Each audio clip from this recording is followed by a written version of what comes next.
Today, we have more questions about Carl Heastie and the story about how the Assembly Speaker, the new Assembly Speaker, profited from his mother's embezzlement. All right, just here's a quick primer on it.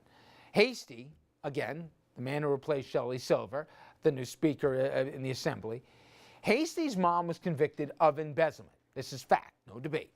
She then bought a house with the proceeds with that embezzled dollars. Prosecutors say she and her son, Carl, the Speaker, before he became Speaker, agreed to sell the place as soon as possible. They're going to sell it right away, and they'd use the proceeds, the money from the sale, to repay the victim of her crime. But instead, something else happened. Carl, he decided to keep the house for several years. And then when he did sell it, he sold it for a $200,000 profit. Not bad. Heastie says his lawyer at the time told him, don't worry about it, keep the place. And the whole thing is raising, as you'd expect, a whole bunch of questions, especially since Mr. Heastie was the guy who said that he was going to be the reformer of Albany. You got a lot of people saying Heastie got preferential treatment from the Bronx courts. And again, he a product of the Bronx political machine. Here's what the Times uncovered. The Bronx DA didn't make Hastie's mother sign a forfeiture letter. Curious. In addition, prosecutors didn't pursue a civil case against Carl, forcing him to sell the home. And when Hastie's lawyer told the court he was trying to sell the house right away but couldn't find a buyer, that wasn't even questioned. Plus, the supposed realtor wasn't even a realtor. Instead, he was tied to Larry Seabrook. Who's he, Dominic? In jail. That's right, and he was also a leader of the Bronx Democratic machine that had a lot of sway in the borough. Would have been my guess. And by the way, Heastie had very close ties to Mr. Seabrook, this before he went to jail. And by the way, he went to jail on a corruption conviction. You cannot make this stuff up. Now, this is obviously raising a whole host of questions. First of all, since he replaced Silver, who was indicted for corruption, wouldn't you have thought that Democrats would have vetted Heastie a little bit more? And why were they so much in a rush to confirm this guy? Originally, if you remember, the conference planned February 10th for a vote, but they wound up voting him in a full week earlier. Now, Dom, I remember at this very table, you said, what's the rush? Why are they rushing to confirm this guy?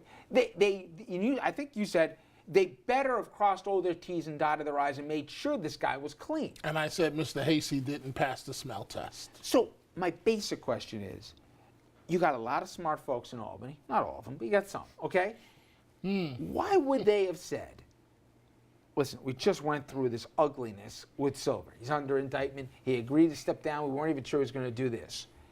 After a fight with him and Nolan as to who was going to get the nod here to be the next speaker, once they knew they had the votes for him, why didn't they say, all right, now we're going to hire an investigator and go through everything for you. We're going to do a background check on you like nobody's business.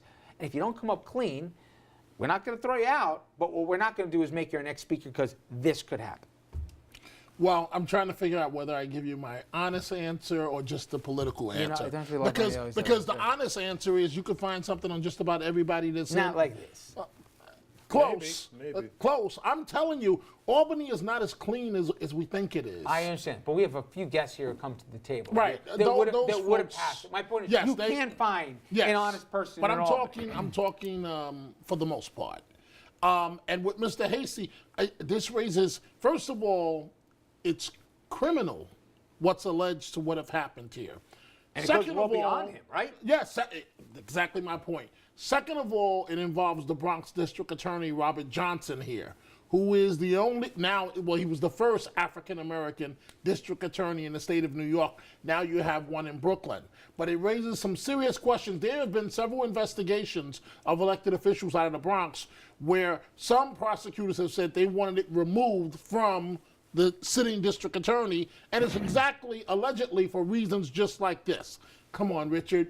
You got to sell the house, but nobody enforces you selling the house, and you get to keep the house, and then you use the proceeds. Your mom cops a deal to embezzlement, and somehow you get to keep the money and buy another house and get a $200,000 profit, and not a single prosecutor anywhere says, wait a minute, stop this. Okay. What are you doing? But again, here's my question.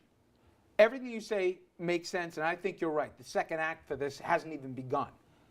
But if I told you, Andrew, as not even an amateur detective or somebody at a prosecutor's office at 10 o'clock this morning, okay, why don't you start Googling Heastie and see what questions you could raise? You'd find out his mom was convicted of embezzlement. And the assembly knew that. Right. And you'd probably then follow the P as to, okay, wait a second, what was she get convicted of embezzlement for? Oh, the house. We have victims, tangible victims here. What happened with the proceeds of the house? You don't have to be Clouseau here to start connecting the dots. Why they wouldn't do this? And they have investigative arms in the assembly. Because the assembly Democrats didn't make their decision based on who was Mr. Clean, who was going to sweep the tide of change in Albany. It was a political decision. It was a little bit of I'll scratch your back, you scratch my back. There was another candidate from the Bronx who was in the running initially, and he passed on it to clear the way for Heastie because he's probably going to run for Congress to replace Charlie Rangel's seat. Because it's all political I get it, but it all and once begs you have the the question. votes, you move It's on. not that somebody died and they were filling the position. The person was indicted by the U.S. attorney for corruption, and not the possibility. The theory was this was the first of many shoes to drop, and it looks to be they might be right. Just talked to Mr. Skelos here potentially, and a whole other bunch of names here. Okay, so if you knew the specter of corruption, like it always is over Albany, but this time this was in fuego. Okay. Why would you pick a guy you wouldn't do basic due diligence? If I had a controller in the business who I caught for embezzlement, you don't think I'm going to triple check the next guy who's going to control the funds? Here's why, Come on. Richard. They were hoping. I don't think the assembly knew about the mother's embezzlement. They knew about the embezzlement. I don't think they knew about the house. In fairness, I don't think they knew about that. Because he said it right away. Okay, but Well, that's malpractice. Okay, well, in fairness to them, I don't think they knew about it. But you got to remember, you have a governor where his top priority is, I want an on-time budget. So wait. You got to connect the dots. With all due respect, I don't care what the governor wants if I'm the Democrats in the assembly. Well, you better care, because if there's dirt on all of you in the assembly and you don't give the governor what he wants, you got a legal problem. You think the governor wants to have another guy here who's under investigation? Okay, but wait, Richard. I think the governor would say, take your time and make sure the guy passes the smell test. Richard, we all know politics is a dirty business. Why do you think all the elected officials in Albany are so afraid of this governor? Why do you think they're so afraid of him? Is it because he's a mean guy? No, it's because, honestly, he has dirt on just about each and every one of them. Let me take another swing at this, okay? We're all Democrats in the assembly, and we're all looking to elect our next speaker. I don't know why you do that to us, but go ahead. Dominic has the votes. Dominic has the majority of the votes out there, but you think Dominic is dirty. You're going to stick your neck above water and say, I think Dominic's dirty, let's investigate Dominic, let's make sure he comes out squeaky clean? Or are you going to go along to get along so that Dominic, as the next speaker, actually lets your bill come to the light of day? I'll answer the question. Here's my problem, and here's what I would have done if I was in the assembly. Okay, we got the date of February 10th as our vote here. Some numbskull says, okay, Hastie's got the votes, let's move it up to February 3rd. I would start leaking to the press right away. Democrats have not done the full due diligence on Heastie, and that's how the next week will be spent. If they tried to force that out, let's play this out. Are you a Democrat doing this? Whether I'm a Democrat, if I was a Democrat, I'd do it. The reason why, because it would be career suicide. Yep. You would be finished as an elected official. You're going to be on your own little private island. You'd be on your own. They'd make sure you had a primary. You wouldn't get any committee chairmanship. You wouldn't get any extra money. End of your career. You know what? I'd have a terrific story to tell. And first of all, I can go to the press anytime I want without saying who I am. And I know a whole bunch of journalists who would run with that story. Okay? And I'm not saying that they would say he's dirty. We've had people at this table who've told us they've gone and made told a little birdie story already to the press.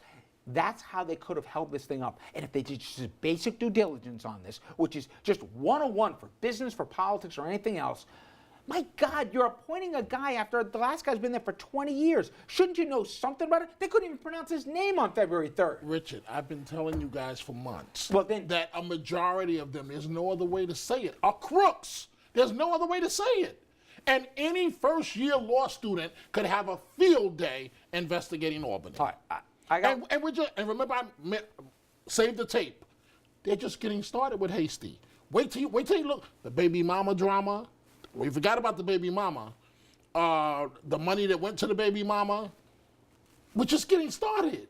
It's a brand new field day all over again. I still disagree with both of you that they couldn't have done more due diligence on Heastie. It wouldn't have taken a lot. Of course they could have done. No, but they just should have. But they they didn't have to worry about reprisals here. I mean, there was no power base. You always got to worry about that. Okay, but there was no real power base. There was a void after Silver. Nobody knew who was. If I told you it was Carl Heastie a week before they picked him, you'd be like, "You're crazy. Who's he?" I mean, my point is there was a vacuum that they could have filled with some logic. I want to get this one really quick. If you saw the Wall Street Journal today, everybody, they had a headline here that George Pataki, he's eyeing the White House for real this time. Here's my question. I'm eyeing the White House too, from the lawn out front. But here's my question. Isn't this where friends come in and they have interventions? Under what scenario, in what alternate universe, could a very nice and good and decent man like George Pataki possibly be the nominee for president of any party? You know, if there's like some bad food that's passed out before the debate and everybody, I don't know. I don't think there's. I think he's thinking, well, if all of the clowns wind up exposing themselves, and I mean that figuratively, and hopefully not. And the Republicans are and Republicans are starved for a grown-up to enter into the fray. I mean, John Kasich is harboring the same delusions, and I think he's actually got a better shot than George Pataki does. But again, to be the adult in the room. But he's in the wrong state. He's in the wrong age group. He's the wrong demo in every way. And this isn't a shot at George Pataki. We've got a lot of folks who join us here on a regular basis who work for him and have now done well for themselves. And even they privately have said, I love him, but, you know, we try and tell him no. Well, I mean, you know, I've said all along he had no chance. But in fairness, let's remember this is the same man that came and defeated Democratic icon Mario Cuomo. Okay. So Peak skill ain't Iowa. Right. Yeah. Peak skill ain't Iowa. But my question to you guys is this: what put Al Sharpton into the stratosphere?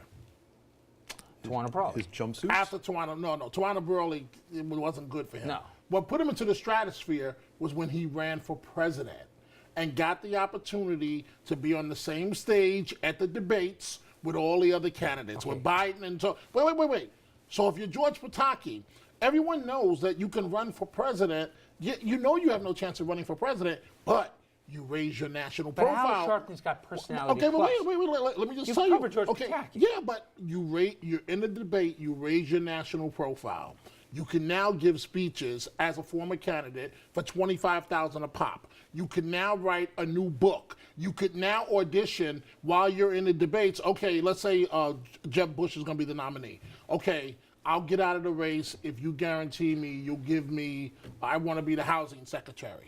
That's how these deals are cut. You talked me into it. I'm running for president because I need the money. Right, so George Pataki, George, he has Have no you had chance. more recent conversations where he's had a personality transplant that I missed? No. But he's auditioning for the lecture circuit. That's what this is about. Okay. Writing books and being perhaps, if a Republican Sadly, wins, you might be right being here, part but of the I administration. like him. And We all like him. He's a nice who guy. Who wants to have a half of 1%, which is what, it's that or 1%. Richard, That's what he's going to do at best. raising the national profile. That's I'm what still this is hoping I about. can be the third baseman for the Mets one day, so nobody's talked me out of that. Yeah, no. I will in the commercial break. All right, we come back here.